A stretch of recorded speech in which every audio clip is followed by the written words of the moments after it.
Now, the very young and the impressionable should definitely not be watching this program tonight. You know, there are thousands of men and women who are secretly worshiping the devil. Those of us who'd been in secret ops since the beginning knew the Warren Commission was fiction. What's the most you ever lost an acquaintance? We also talked about a deeper bond with the product. Nostalgia. The program you are about to see concerns the mysterious deaths and mutilations of animals in the United States and other parts of the world. I'm not the Zodiac. And if I was, I certainly wouldn't tell you. Adrenochrome? If you make any further inquiries, or if you say a single word to anyone about what you have seen, there will be the most dire consequences for you and your family. Hello, folks, and welcome back to another round of predictive programming. This is your host, Zach Glenn the Golden, joined, as always, by my co-host, Dean. Yo, what up? And today, a special guest, friend of the program, Dr. Blobb, will be joining us. Glad to Blobb. be here. This is my first podcast appearance. I thought this was your first one ever. I wasn't sure. So I'm excited. Blobb has been working on a series about the origins of FedEx, and I thought that this would be a lovely opportunity to provide our listeners with a movie that's not about serial killers for once. So today's film is Castaway, which I think makes sense as like the obvious FedEx tie. But or the alternate title of Woody's Tropical Vacation. Is that real? No. Wait. No. I'm sober and There's your problem. Like, I'm still sandbagging your bits. There's no excuse for it, and it's still happening. It's fine. There needs to be tension. There needs to be drama. So Blobb's going to walk us through kind of the life of Fred Smith, and I was kind of thinking we talk a little bit about his dad too, because that's kind of where your blog series kind of starts. Fun fact, old Dino here very, very briefly worked for FedEx. Really? I don't think I lasted 2 weeks. I'm like, fuck this. It sucked. I was literally loading trucks from midnight to 3 a.m. Oh, wow. Yeah. And I'm like, it's the only job where like I quit by just not showing up again. I did that once, but it was for a school custodian job. Oh, I mean, I'd rather do that than. It was good. It was like a decent job in retrospect, but like the first week, or no, not even the first week, like the second day, they put me all outside without telling me that I'd be outside that day, and I was like, I don't have sunscreen, and they're like, deal with it. So I had severe sunburn, and I just was like, yeah, fuck it, I'm not showing up. Anyway, let's start. I also did read the Fed approved history, aka the Wikipedia page for Fred Smith or for FedEx. I know nothing about the players here. Once again, well, he's just like the founder and CEO, but I'll let Blobb kind of cover that stuff. Yeah, and I will say, you said it's going to be a break from serial killers, but a bit of a spoiler alert: Fred Smith does kill 2 people. I did have that in the notes. Yeah, I mean, he did do a little bit of serial killing. Tom Hanks played a made man once, didn't he? I'm not sure, but even when we did War Games, it was like, okay, it's not about serial killers, but Matthew Broderick did get into that car crash in Ireland. Yeah, hold on. Road to Perdition, Tom Hanks was a mobster. but not that's beyond that's not the yeah. I digest. So, starting with Fred Smith, his father is kind of like dynastic wealth, like a lot of these guys. Is that right? Accurate to say? Well, I would say Fred Smith, his son, Mm-hmm. the FedEx founder, he's more dynastic because the wealth really starts with his father. Yeah. Because his father was the son of a steamboat captain who never really made much money at all. He was poor for most of his life. But Fred Smith's father, James Frederick Smith, they're all named Fred Smith um, for a few generations, I think. Man, that shit's fucked up, I think. for anybody, not like no. I feel like it's a big American aristocratic thing because they're trying to like ape the European aristocracy. Yeah. I guess, but it's just psychopathic. Wait till we get to Fred's sister's name. His sister is named Fredette. Not even like Frederique. No. Oh Jesus, Fredette. Yeah. Are they Smurfs? That's where that's where it was originally actually going to be Fred X. So Fred XX chromosomal. Exactly. But yeah, so I can just get started. I don't know how much you want to me to just read. I would like to read this quote from just to give some background. There's only a few books about FedEx, and they all seem to end around like the mid 80s. So there's not a lot of good literature past like 1985 about the history of FedEx. But the first like real book that was written about FedEx was written by a guy named Robert Sigafus, who actually worked at SRI, the Stanford Research Institute. That's right. Yeah, I remembered reading that. But he wrote this book while he was head of the economics department at the University of Memphis, which was called Memphis State University at the time. And he was basically given unfettered access to the FedEx archives. And he really put together kind of the first history of FedEx. And it's this book that Vance Trimble, who writes a later book about FedEx, he really borrows a lot from. And then there's a few more books floating out there that are all just kind of plagiarizing this original book. It's very common. But the book is very boring. It's very dry. There's not a lot of interesting stuff in it. But really, the most poetic part is this that I'll read, which is kind of at the beginning of the book. The emergence of Fred Smith, of his company, of the corporate culture which Smith has created, should suggest a series of questions which need answers. Who is Fred Smith? What kind of background created his drive? Is this successful Southerner a one-of-a-kind entrepreneur who has emerged from a region of the country not generally known as a spawning ground for founders of large nationwide corporations? Or is he simply a new version of an old breed? Is Federal Express really the forerunner of a new generation of company? Or is it the same old dark satanic mill William Blake identified at the beginning of the Industrial Revolution, albeit now dressed in high-tech finery?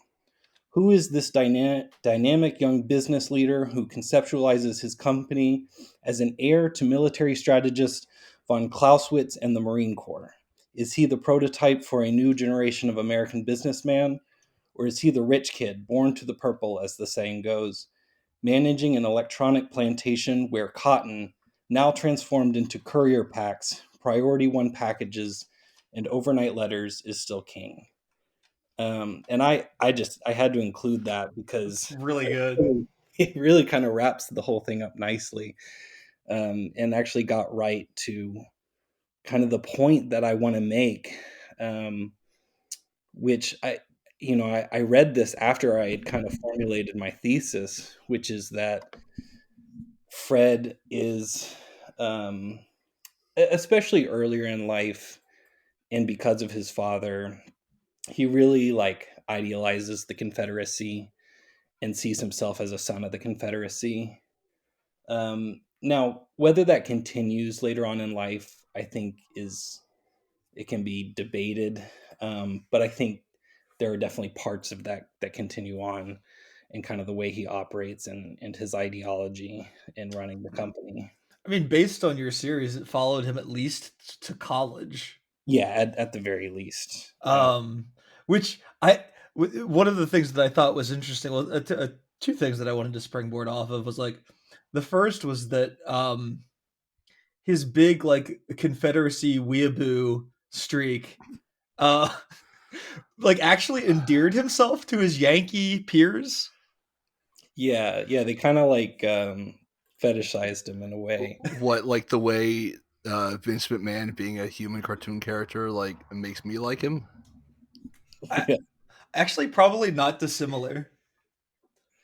And because I Smith does have this, especially when he was younger. Like, I don't know, hanging a Confederate flag in your dorm room is like a cartoon character behavior. Yeah, it really is. And it's interesting how like that's not controversial at Yale. Right. Despite Yale being, very much a Yankee stronghold.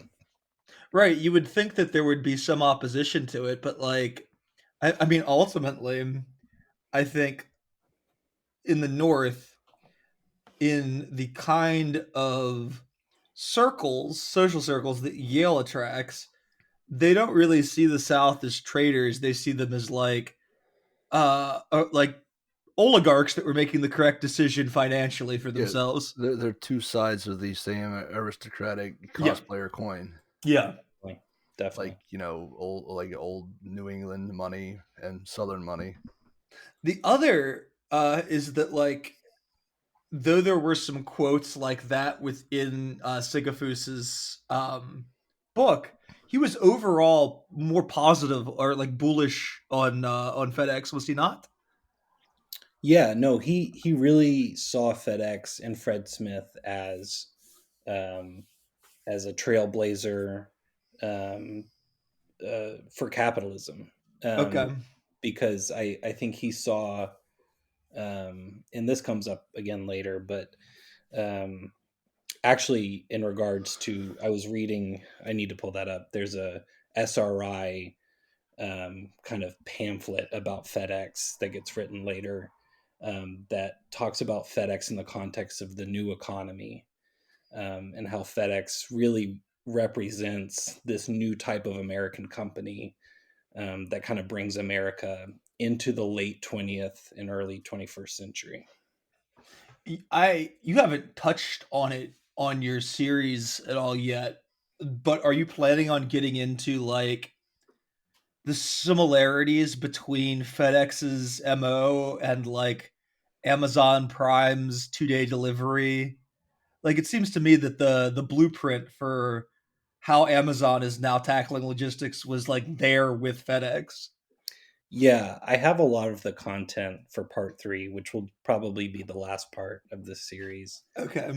I just kind of still working out how I want to frame it all, but that really is the root of it, where I just kind of want to talk about, the Rand Corporation and SRI and, this idea of the new economy, which Amazon is obviously, and really the .com bubble and all of that is kind of born out of. And FedEx is really like, it really creates the atmosphere that all of these companies kind of borrow from. And like talking about the Rand Corporation, I'll talk about this later, but FedEx really uses their model for how they develop technology and how they organize their business. And FedEx was like not profitable at first. No, not at all. It wasn't profitable for at least a decade, I think. Is that Vegas story true, or is that apocryphal? I've thought about this a lot. It sounds like good PR, but it doesn't seem. For everybody that doesn't know the Vegas story, Fred Smith is said to have taken the last dollars that they had and gambled them in Vegas for the company's future. Yeah, and I think where I've landed with this is that it is at least partly true, and this is pretty unfounded. But my theory is that this wasn't truly him winning at blackjack. This was probably some money that was given to him by someone, and this is just a cover story. Whether it was facilitated through a blackjack table is, I don't know how true that is.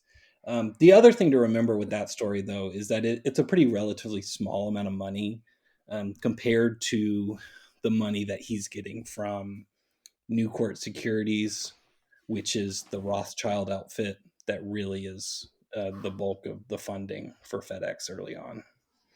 So then you have Rothschild funding, you have kind of these defense contractors funding them.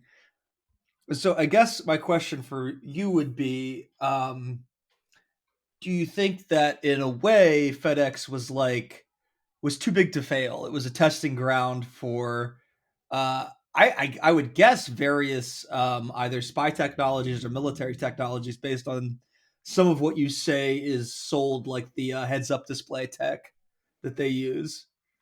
Yeah, absolutely. I think that this was a company that was always going to be successful in this narrative that really every book tries to paint, and Fred Smith tries to paint, that they survived because of his business and political acumen.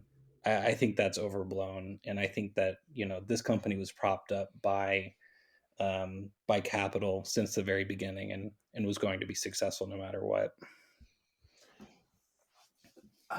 So I guess that was like my brief overview of the topic. Let's go back and talk about his dad a little bit, because his dad is, I mean, like, I would say they're huge names in Southern business to this day, which is you have what would become the Waffle House and the Piggly Wiggly.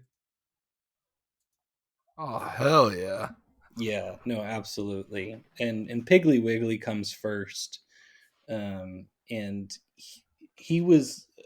Fred Smith's father was not high up in the company at all. I think they both worked there together, father and son, for a time. And the guy that started Piggly Wiggly, he's huge in Memphis. So I don't know that many people know about Piggly Wiggly. I'm surprised that you guys know about it, because I feel like it's a big thing in the South, but I don't know how far north. I have a case of their soda in my basement. It's Piggly Wiggly brand? Yeah, it's their Mr. Pig. That's incredible. Which is their rip-off Dr. Pepper. That's incredible. We live in an area too, Blobb, where like a lot of people go south to vacation.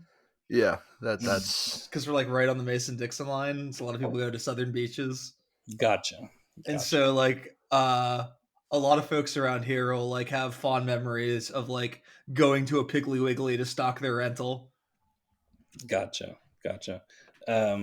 Yeah, it's huge in Memphis because the guy, and I mentioned this in the piece, he built what's called the Pink Palace in Memphis, which is this massive pink mansion. And you can go and you can tour it now, and it's kind of like a museum.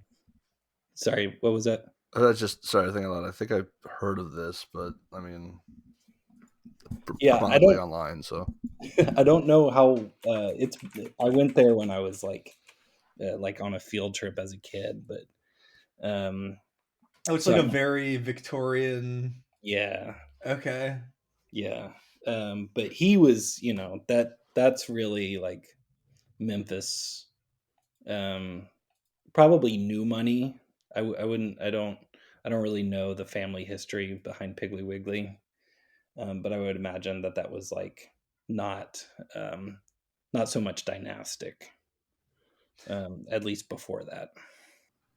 Dad served under Stonewall Jackson. That's the biggest claim to fame. I mean, that no real worked at a plantation, so not Right. the owners. It does not seem like dynastic wealth. No. The way that I understand it was that this was kind of, he made a lot of wealth by inventing what we now know as a grocery store. This was the first grocery store. Before Piggly Wiggly, you really didn't have a large store where you could go and buy a large variety of goods. And Piggly Wiggly was the first self-service, right? So like before that, it was all you had to go in and ask. Like you would come in with a list, hand it to the grocer. The grocer would go into the back and come out with your groceries. Yeah, it was a lot of stuff like that. I think that's right. First self-service. So then yeah, that was my mistake. So then Smith himself did found Tunnel House though, correct? Yeah, Fred Smith's father, he founded Toddle House with some other people, and I think they had like something like 200 stores in 90 different cities. I do think that it was also kind of confined to the South. I believe it was like Texas, Arkansas, Louisiana, West Tennessee, Mississippi, that kind of region. Um, and Yeah, this was the exact business model that would become Waffle House. The lineage there is that an employee of Toddle House took the business idea and started Waffle House. So Okay. it's not a formal lineage, but it's definitely direct. Spiritual successor. Yeah. That's interesting.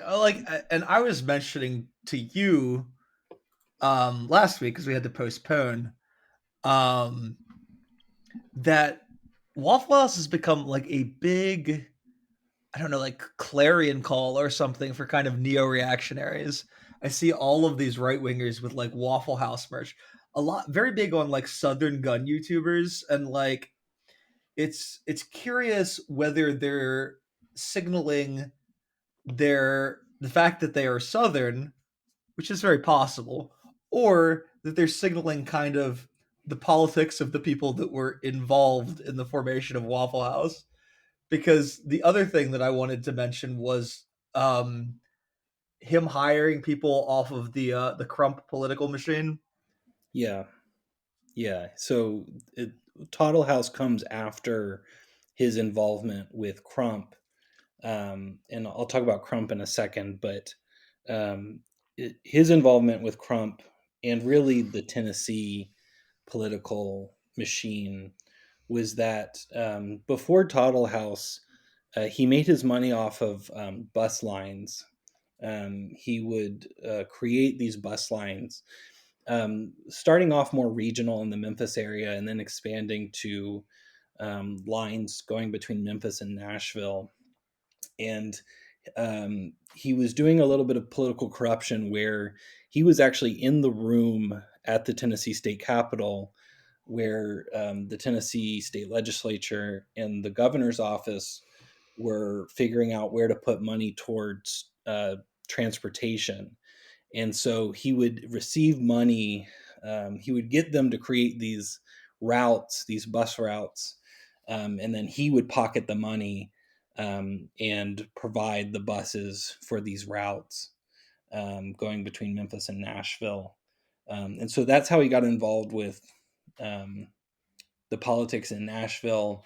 And then something similar was happening with the Memphis local government, and he would receive funds from there as well.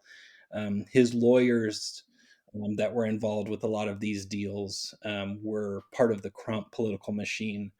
And Crump was very much a politician in the style of Tammany Hall in New York, where you had, these boss politics. And Crump, it's kind of nuanced because he really was elected by kind of a diverse electorate. It wasn't just a white electorate. He actually got a lot of the black vote. But despite that, he very much made Jim Crow the modus operandi of the Memphis government. And I won't go on too much about Crump, but I do want to say that he was instrumental at kind of integrating the Ku Klux Klan and its leadership into the leadership of the Memphis Police Department and its rank and file. He was also big on pitting white and black unions against each other. Yeah, absolutely. There was a lot of really violent clashes between the AFL, which were mostly white union workers, and the CIO, who were mostly black union workers. And the Crump machine used the AFL, the mostly white union workers, to violently attack and sometimes kill black union workers. Which, is really the MO of all of this like anti-immigrant shit today. Absolutely. It's the same. I don't know. It's tapping into the same, I guess, like primal feelings, but different targets. Yeah, which is why I thought it was relevant and worth bringing up. No, definitely. It's why I included it. I kind of felt like I was going on a lot of diatribes here, but it all feels like this is the history that I'm trying to tell with this story. No, I think the diatribes are really useful. I was really just trying to figure out a way to stack them that made most sense in podcast form, because like I think pretty much everything that you covered is, I think, worth bringing up in some shape or form. It's a great series. I totally recommend people check it out. Don't just use this as a replacement, especially since part 3 not out yet. Yeah, and I appreciate you saying that. Yeah, no, it's great work. I'm glad to see you doing more writing. I wish more people from our scene would do more independent research and writing, and not just feel the need to appear on Nazi podcasts that are selling books by Goebbels. Not us. Not us, Steve. We're good. Not this week. Once you apologize for what you said about the Angolans the other day, we're in the clear. I'm right, and you know it.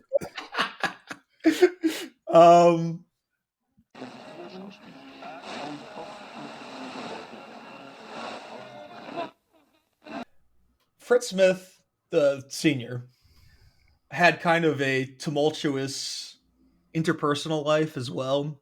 Yeah. Like married, divorced, and then Fred himself was adopted, right? No, his older sister. His sister's adopted. I was trying to remember, like, Fredette. Because somebody... No, not Fredette, actually. Fredette is Blood Smith. But...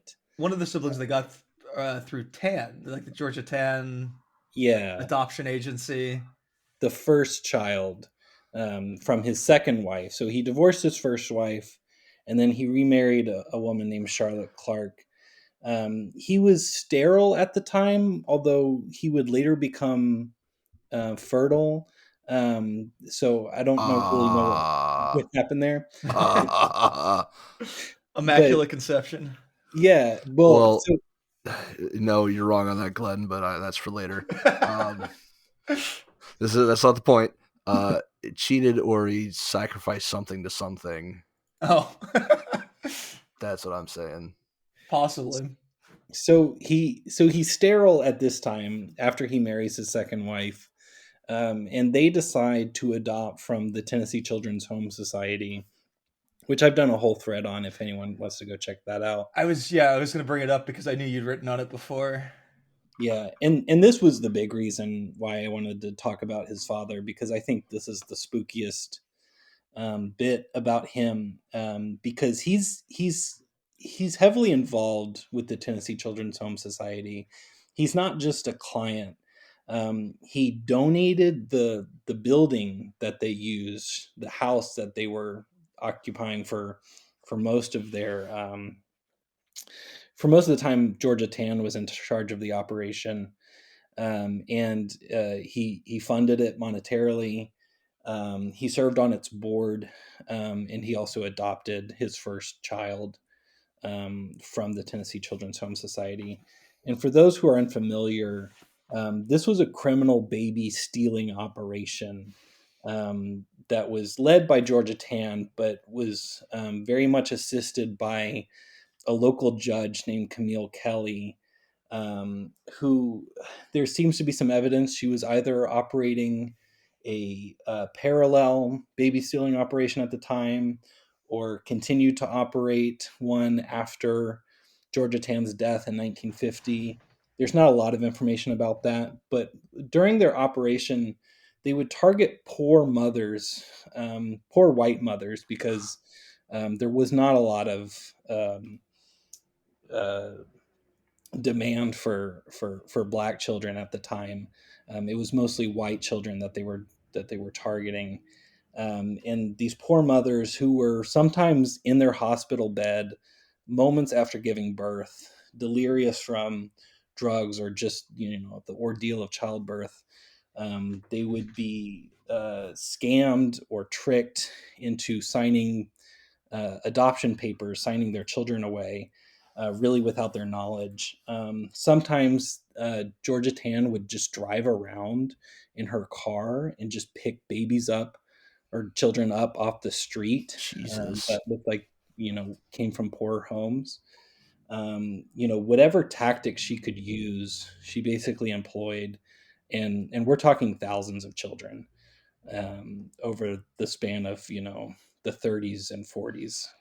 I know, and I don't know about as much about Tan's operation, but there was a similar thing going on in New York State, and they worked with basically their predecessor of CPS to come in, and they would say like, "Oh, this is an unsafe environment. We got to take all 5 of these kids and adopt them out." And it was like, it's not. And to this day, CPS can be used in similar ways to either disenfranchise people that are too poor to be able to fight back legally, or to disenfranchise people that are like enemies of the state in some way. Absolutely. Yeah, it's there's definitely an entire history to this. Georgia Tan is not really an aberration. I do see her as kind of a larger system of how really the adoption industry got started in America, and how it operated throughout the 20th century.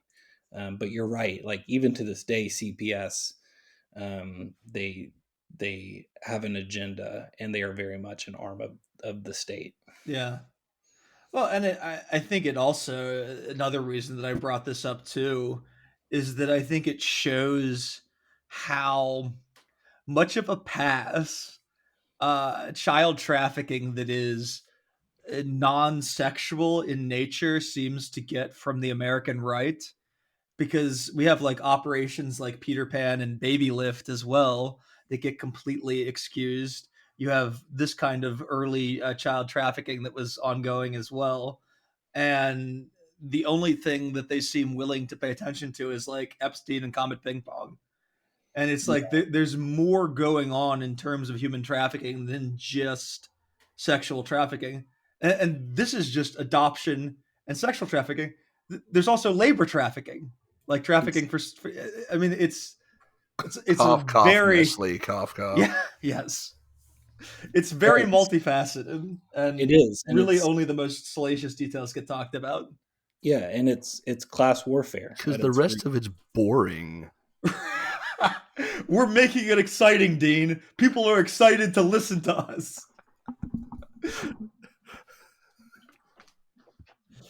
I meant the non-salacious trafficking. There's no spice. They don't care. Yeah, no, you're not wrong. But part of it's by design, too. It's like, right now, your biggest Epstein booster is like Ian Carroll, who is completely, obviously, a shill for the state.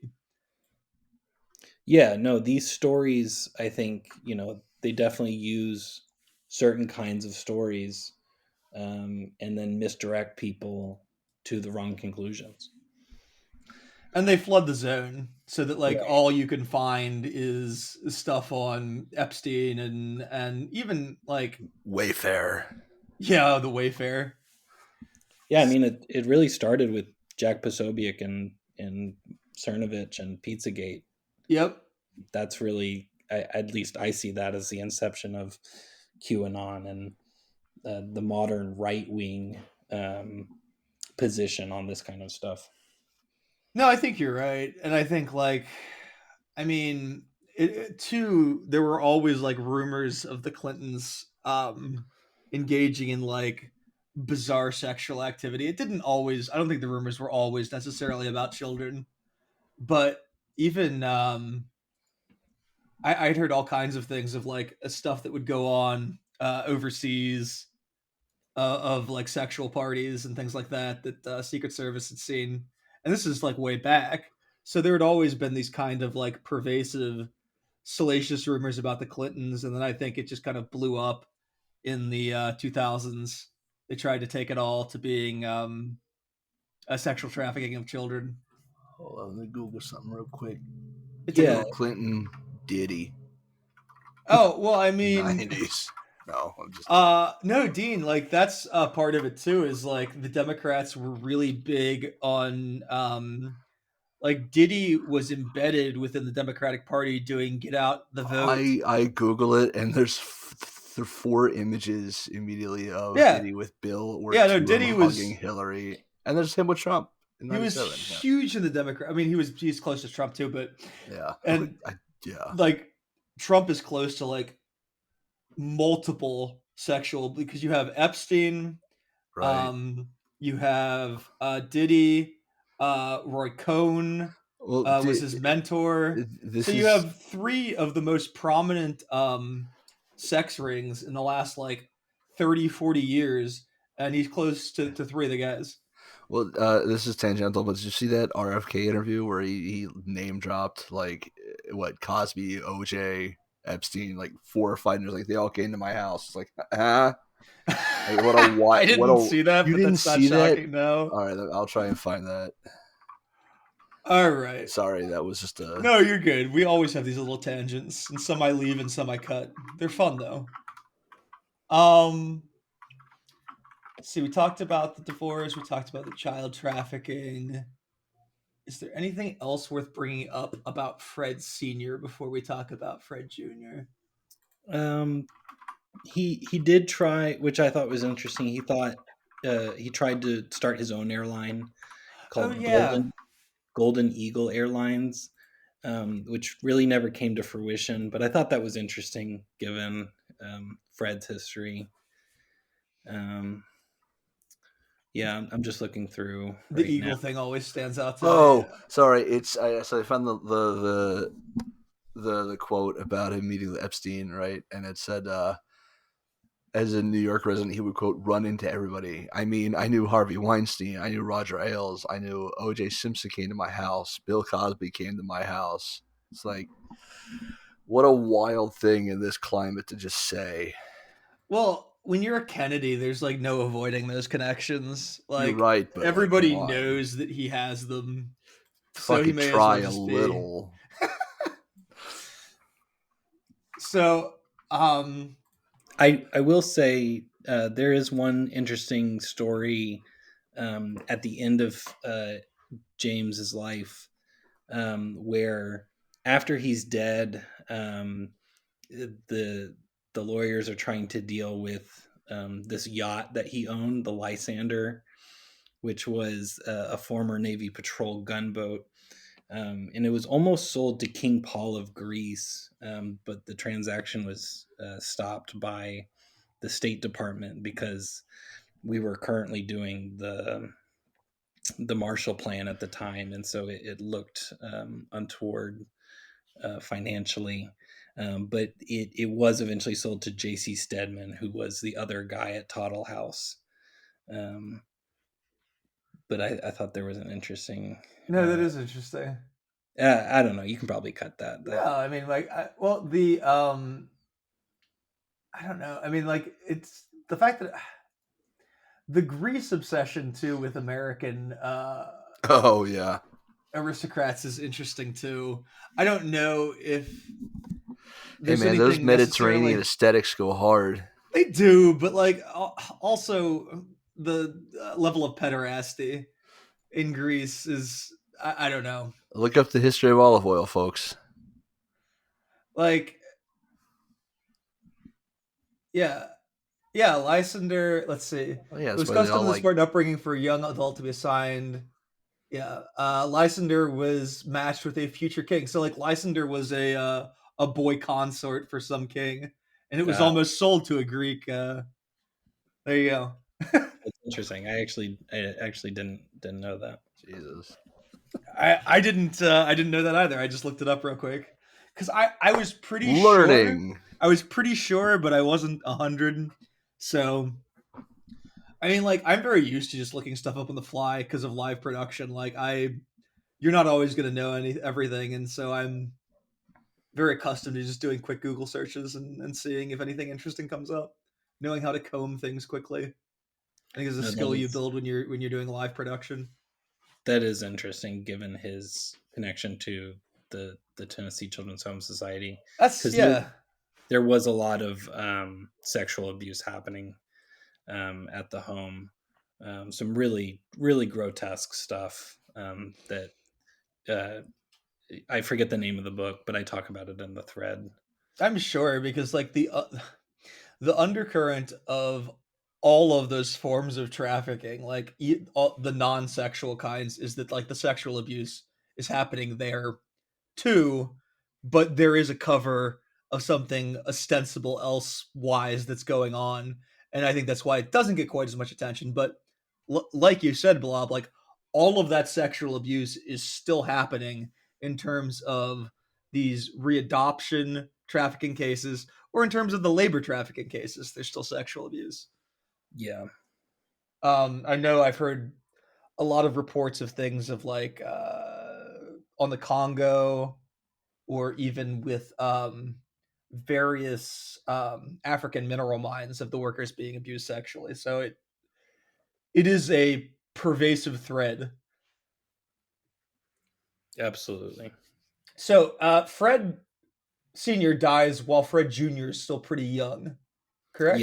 Yeah. He basically grows up without a father, or at least he grows up without a biological father, because his mother raises him, but she marries a guy named Colonel Hook. I'm forgetting his first name, but Colonel Hook, I'll just talk about him briefly, was an interesting guy.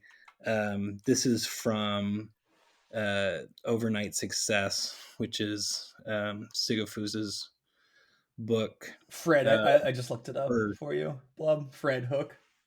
Fred Hook. They're all named Fred. Seriously. What is Monty Python?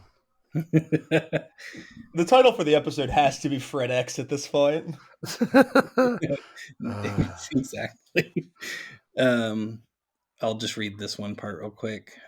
This is starting with mine, and then I'll give you a quote from the book. A friend of Sam Wallace, who was his mother's brother, his uncle, a friend of Sam Wallace, Colonel Fred Hook, a Memphis Air Force officer and Pentagon liaison to the Air National Guard, encouraged young Fred to follow his dream of becoming a pilot. Fred's mother would go on to marry Colonel Hook in 1965. A seasoned pilot himself, Colonel Hook's resume included barnstormer, crop duster, pilot for Chicago and Southern Airlines, and most interestingly, as a flying tiger in China, serving under General Claire Chennault. And then this is the quote from Overnight Success.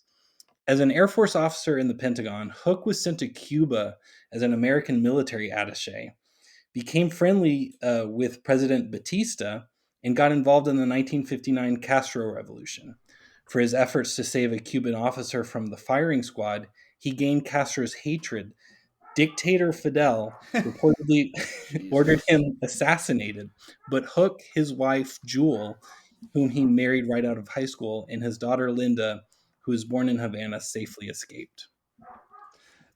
Sigafoos made a mistake there. He said dictator. He meant to say people's hero. It's common mistake that liberals tend to make when introducing Fidel Castro. Unfortunate. Let's have Microsoft autocorrect. That's not like shocking, but it's just another area where he's close to like these long-standing like intelligence people. Yeah, and I will say one thing that I kind of missed with his father. It's a little murky what his father was doing during World War II. He had a position as like a naval officer, but he stayed in Washington for the entire war, which makes me think that his father was an intelligence officer as well. That I think is the logical assumption. Almost everybody that stayed in DC was some kind of intelligence person. Especially when he was given kind of this cover title of this station that I think was in Louisiana. Well, and all like was he Navy? Yeah. Because all the naval intelligence stuff is like right around Alexandria. Yeah, absolutely. So that Constantinople. Not that Alexandria. What do you mean not that Alexandria? I mean the one in Virginia. Okay. All right. You get off on that one, I guess.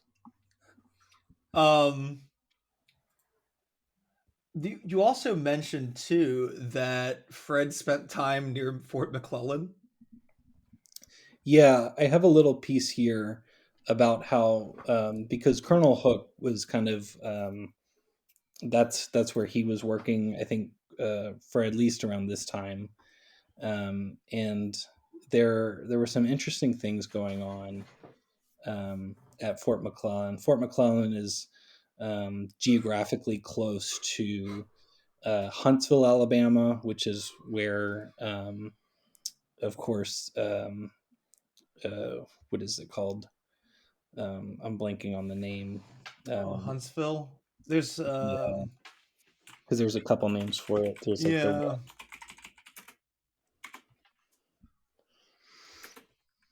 I know there's a base there. Redstone?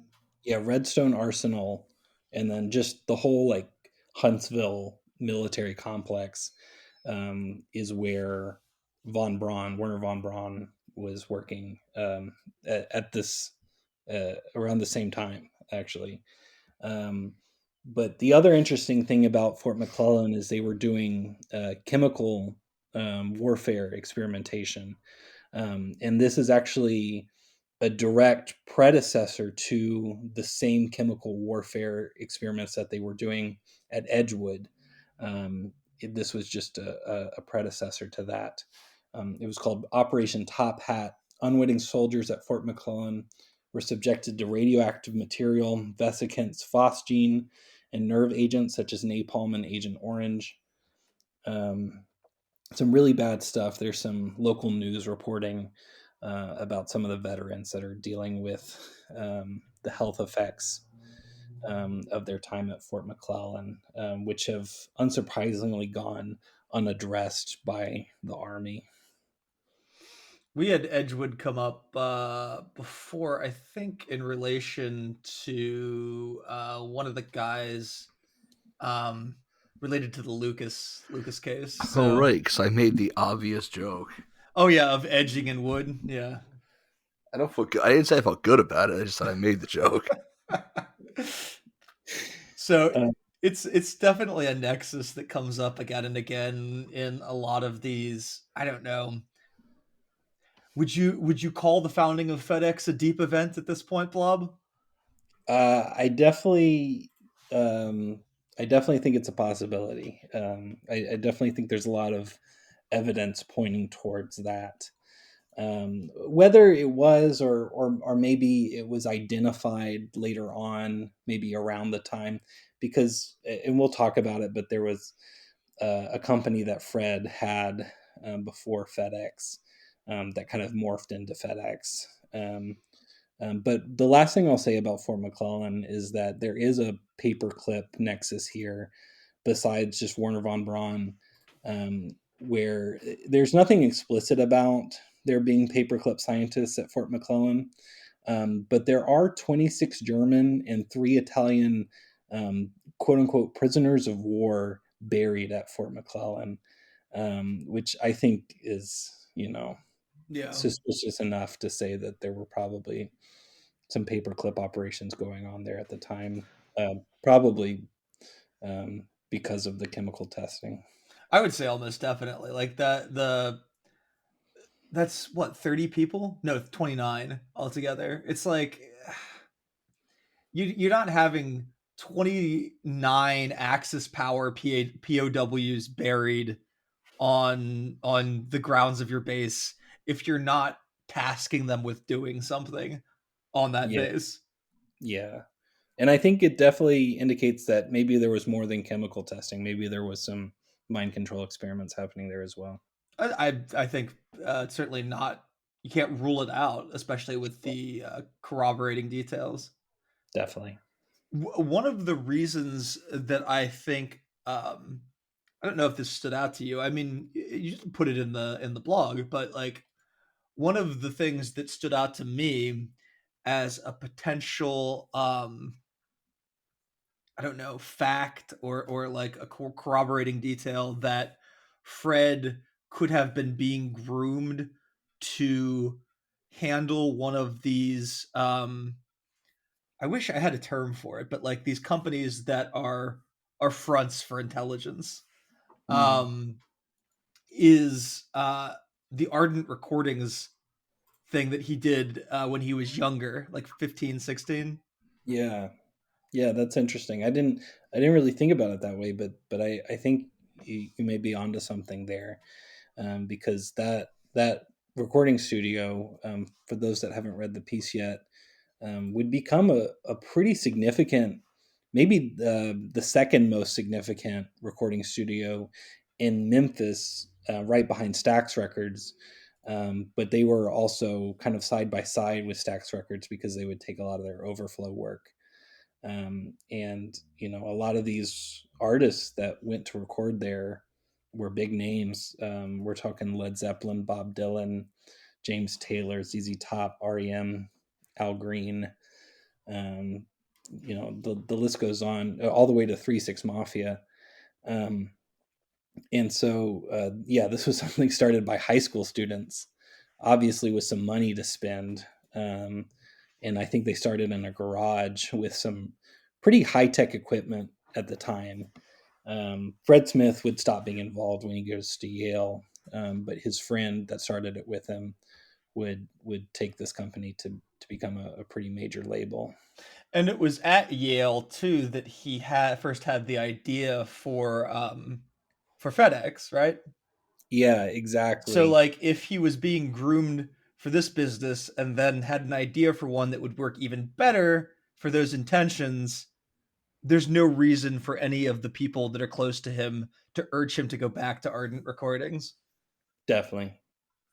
One of the things that I wanted to mention, you mentioned that one of Stax's artists that recorded there was Mia. Mia was involved with one of the Bronfmans, if I'm not mistaken.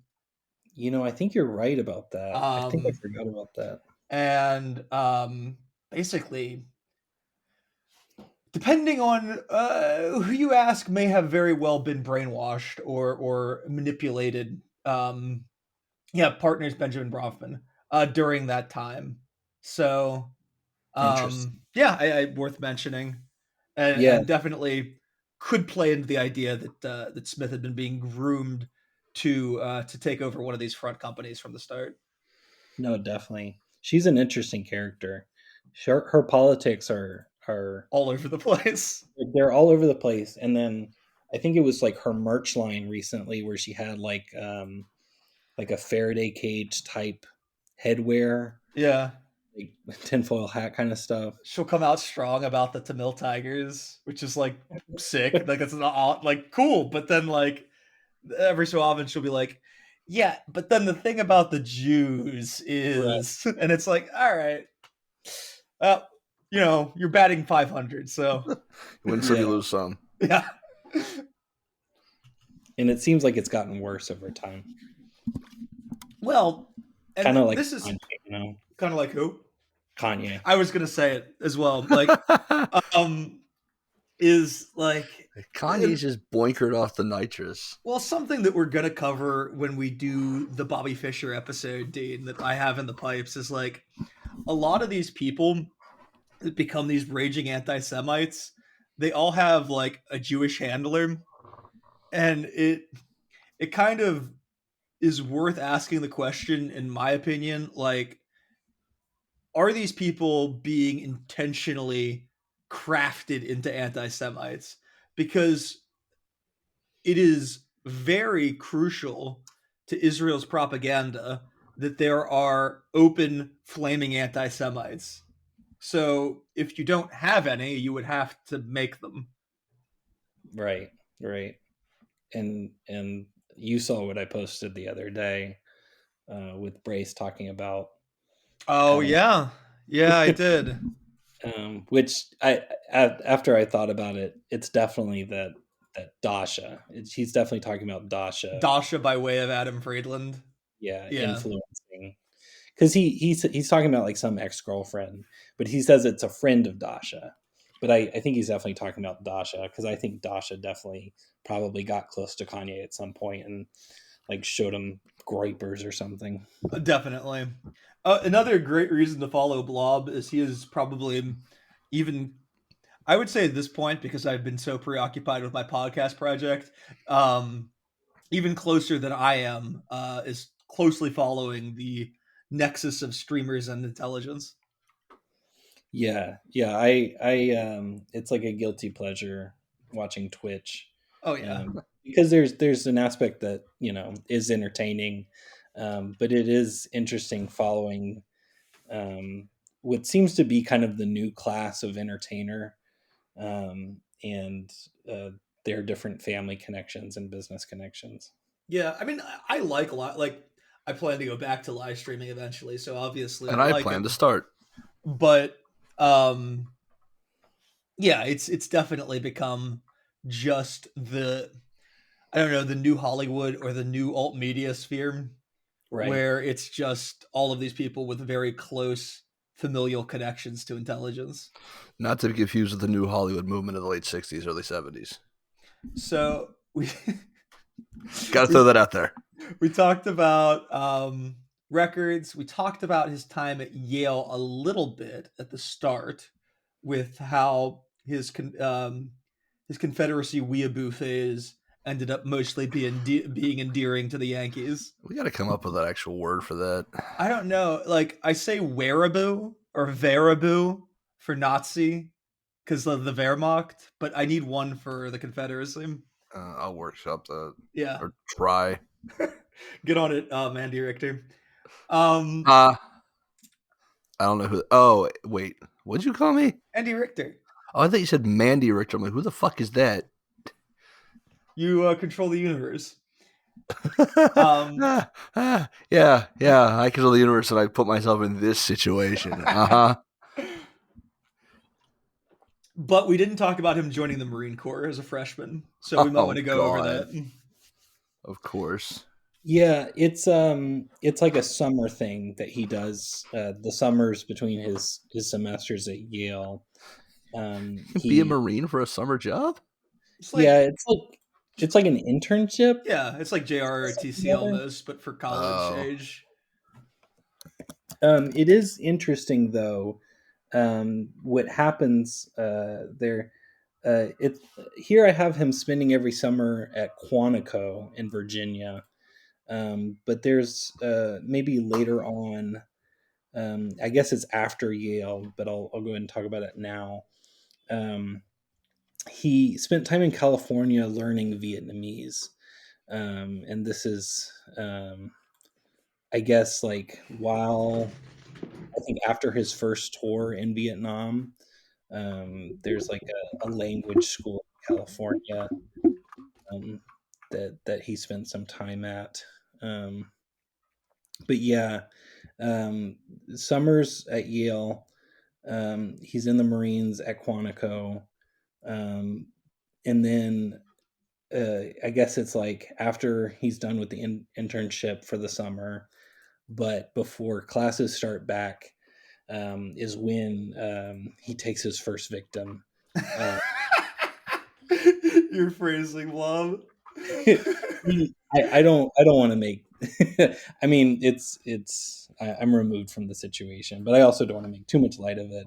But he does. It is his negligence. Yeah, I do. no, like I mean, it's his fault, and I think like while your phrasing is funny, it is very indicative of the way that this social class of person behaves. Whereas they will take lives like this and operate without any remorse, just like an actual killer would. Remorse or punishment from anyone. Yeah. He gets in no trouble whatsoever. He seems maybe emotionally torn up about it for a moment, but I think he gets over that pretty quickly. But it's really heartbreaking reading the quotes from the kid's father, Dr. Gadberry. He's basically convinced that it was Fred's negligence, that is why they got in the car crash and he was killed. I mean, like, this reminds me a lot of like, I don't know, me growing up, because I had a cousin that drove like a fucking lunatic, and I went out golfing with him once, and I came home and told my mom about it, and she's like, "Yeah, you're not allowed to go out with him ever again." Yeah, Which I didn't even fight her on that because I was like, I felt unsafe in the car with him. Yeah, I feel like we all had that one friend in high school who we got in their car and we're like, this is not safe. Or were that friends? Yeah. Yeah, it's I mean, like, I think it's a common thing in America because of how early in life and how necessary it is to be on the road. Like, we give you a license at 16 and throw you on the road, and really you have to do that, especially in this time period, where they're located, but really just generally because there's no real public infrastructure, or public transit infrastructure in America. So Yeah. you're left without options, and you have all these dangerous kids on the road, which leads to situations like this. And when they're wealthy, like Fred is, they're not punished. Exactly. Caitlyn Jenner. Yeah, even oh my god, I'm blanking on it, but we just talked about it with War Ted Games. Kennedy. Matthew Broderick. Yeah. It comes up again and again. Laura Bush. Yep. I think I'm out. I'm at least off the top of my head. I'm definitely out. I was out before Laura Bush. I'd forgotten that she killed a guy. Laura Bush killed a guy. No, it's definitely like a Chappaquiddick, Ted Kennedy kind of thing. Yeah. Yeah, it does feel a lot like his situation feels a lot like Kennedy's. All right, second year at Yale. Oh, this is kind of where he got the idea for FedEx, right? Yeah, he's like starting an aviation club. Nerd. And for a class, he writes a paper that he famously gets a C on. The professor hates the idea. And I don't know if it's this professor or maybe a different professor that I've got this quote from that basically talks about how this idea is an extension of the early ideas and the early framework for how computers worked. Yes, I remember reading that from your piece.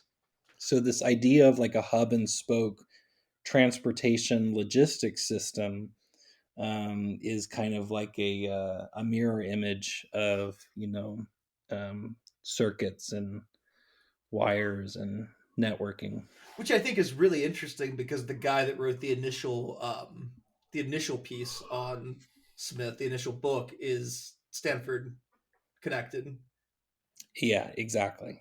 Yeah, definitely. So Stanford would have an interest in logistics that has a basis in computing. I think that would be a natural interest that they would have. Yeah, definitely. And it also feels very like Pynchonian. It, in the Crying of Lot 49, Pynchon makes analogies between the grid layout of suburban California and the grids of silicon computer chips. All right, so Smith meets and befriends both Bush and Kerry through Skull and Bones. Yeah, he I'm was. sorry, that's funny to me. It is funny, and it actually comes up again later. We'll talk about, but yeah, he is in Skull and Bones at the same time as W and John Kerry. And I'll just read this part because I just want to. I think. Well, I'll talk about it after. Skull and Bones is, of course, the secret society at Yale, founded in 1832 by William Huntington Russell and Alphonso Taft. Alphonso was President Taft's father, but perhaps more importantly, Russell was from the same family that started Russell and Company, the largest American trading house of the mid-19th century in China. Russell and Company made their fortune in the illegal smuggling of opium into China, led primarily by Warren Delano Jr., FDR's grandfather, who brought the organization to the peak of its power. I mention this only because the theme of China and drug smuggling will become important later. To this day, the Russell Trust Association is the official name for the business end of the society, Skull and Bones. And besides the tomb on their campus, the society also owns Deer Island on the St. Lawrence River, which it uses as a retreat for alumni. That's wild. I have to wonder if the American preoccupation with the Boxer Rebellion is to put emphasis away from us regarding the opium wars in China. Yeah. Because then it becomes a direct rebellion against like Britain and shit, and it has nothing to do with American business interests also operating in China during the same time period. No, definitely. And I don't remember if I talk about this explicitly, but I might as well mention it now.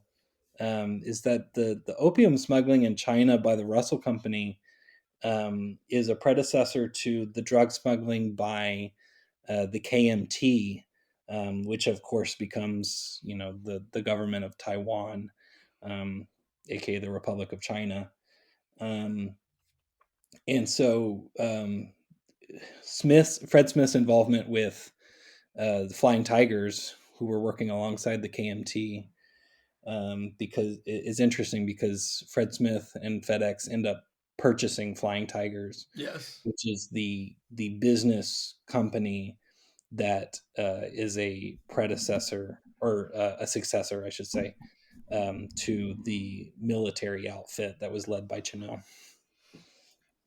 one of the things that I think is very interesting about the FedEx story too, in terms of a deep event analysis, is you have I feel like you have a little bit of everything. You have like military research and military connections. You have like intelligence connections, secret society connections, meddling in the entertainment industry. It has a little bit of everything. It doesn't go hard on any one detail, but it just has a little bit of the entire smattering of parapolitics, in my opinion. Yeah, it really. I guess the only thing we don't really have is an occult or esoteric connection. I mean, maybe a little bit with Skull and Bones, but not anything super oblique. At least not that I'm remembering. Yeah, no, you're right, and maybe not yet. Maybe something maybe something will come forward around that. But you're right. It is a little bit of everything, which is kind of why I have kind of fixated on this, because I'm kind of using it as a way to argue a parapolitical understanding of American business history. I think it's really good for that reason, and that's kind of like, I think right after you put out the first one, I was like, we should do something with this on the pod at some point, because like I definitely want something that's accessible, at least maybe not every single episode, but a lot of our episodes I would like to be accessible for people that aren't super well versed. And because this covers Me. everything a little bit, I think it's great for that. No, definitely. I agree. Where do you think would be good to go after that? After the Skull and Bones stuff? Probably the White House. I mean, huh? Do you want to talk about like his Vietnam stuff a little bit? Yeah, and really, maybe it's because we just don't know, but there's not a lot of interesting stuff about his time in Vietnam. I'll just say that, he was injured a couple times. He received a couple Purple Hearts. This is the most interesting part. So I believe it's on his second tour of Vietnam. He was offered a, quote, very interesting high-level G2 intelligence job, but apparently opted instead to return to combat. He was then stationed at Marble Mountain Air Facility in Da Nang, in the Marine Observation Squadron. And so I thought that was the most interesting part, because I feel like we hear a lot of these stories about people who are offered intelligence jobs, but they turn them down, or they sought out an intelligence job, but they were turned down, kind of like Shades of Tucker Carlson. Yeah, so I think this is one of those times where he probably is becoming more formally involved in intelligence, and it's just covered up by whatever. Did anyone consider that they just love killing? I mean, that's true. They do. Yeah. Also reminds me a lot of Jack Chick Blobb, who was like one of my first big things that I looked into. Yeah. Who he was overseas, possibly connected to intelligence through cryptology, I believe. And then when he came back, immediately started working in with military contractors exclusively until he started doing propaganda comics. Yeah, no, definitely. He's an interesting guy for sure. Yeah, well, I'll speak really quickly, getting back to Fredette, because Fredette actually has an interesting husband. Please tell me his name Fred. Do what? Please tell me he was named Fred. Oh no! Damn it! His name is actually pretty funny as well. His name is Brian Eagle, and Eagle had just gotten a job with the Central Intelligence Agency as an, quote, electronics expert. I left this out of the piece because it felt like maybe it could be used for another piece later on, but I'll go ahead and give your listeners a sneak peek, because really the only other time Brian Eagle's name comes up in regards to anything is the Apollo Numek affair, where nuclear material was, quote unquote, lost by Numek, which was a uranium processing company owned by a guy named Zalman Shapiro, who was a staunch Zionist and pretty deeply connected to Israeli intelligence. And so, it's kind of clear that this guy was just funneling uranium to the Israelis. For their nuke program? Do what? For their nuke program. It's unclear, but I would imagine because I know they have nuclear weapons now, so they would have had to develop them at some point. Exactly. And so I think this is part of that story, because, there really is no thorough understanding of how Israel got its nuclear weapons, right? And so I think this is part of that, where it was a variety of sources and a variety of scandals, Apollo Numek being one of them, where they had an American Zionist working with Mossad to funnel uranium secretly to the Israelis. Unthinkable. No, that's fascinating though too, because of what Fred goes on to do in the 80s. Or is it the 80s where he's visiting Israel? Yeah, we'll get to that in a Yeah. second, because that's a whole thing. But yeah, I definitely don't think it's a coincidence, because Brian Eagle's name comes up in the Nuclear Regulatory Commission papers, um, uh, when they start investigating the scandal. And it's very clear.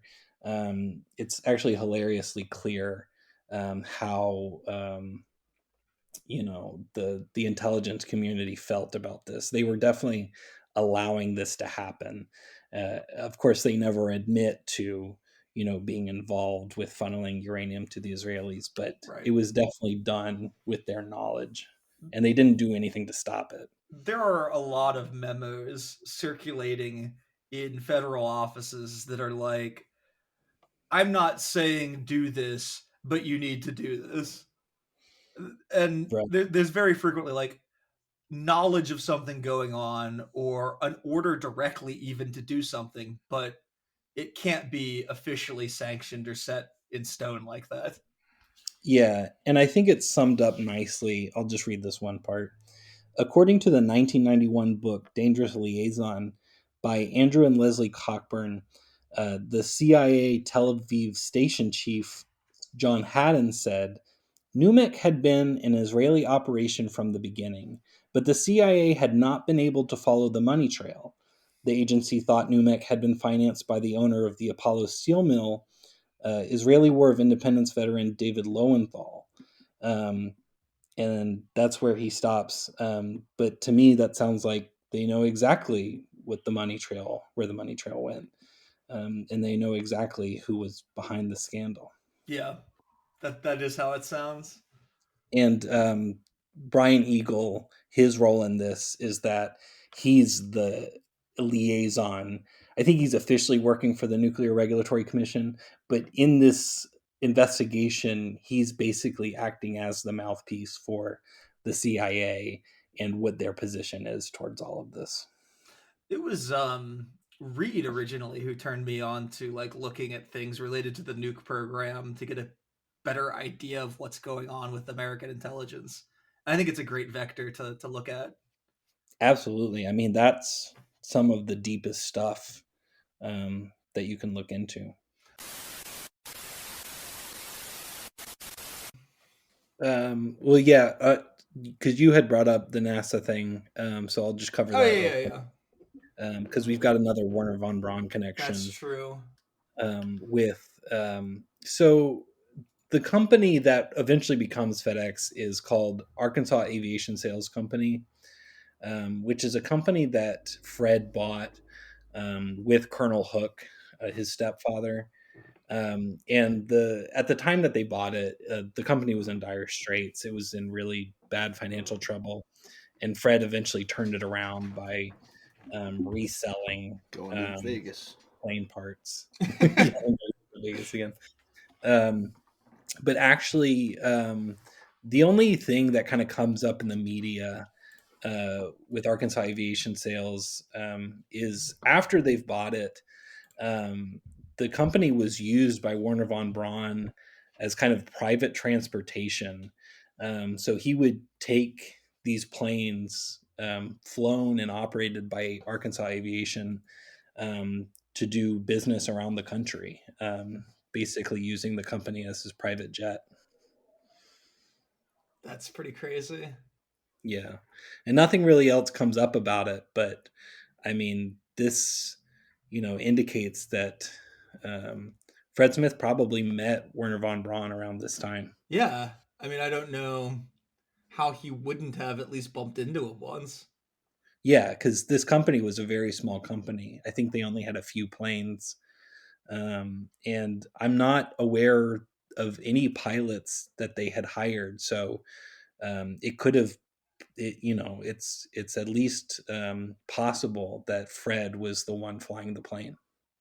Oh, that's interesting. That's right, because he was licensed to fly. Well, he flew in Vietnam, and one thing that I left out earlier was one of Fred's first jobs was flying a a governor of Tennessee and a gubernatorial candidate in Tennessee when he was campaigning. And that was kind of his first political job, but he was a pilot. And so he's, throughout his career, he loves flying. It's one of his favorite things to do. It's one of his hobbies. And he's probably pretty good at it.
Coming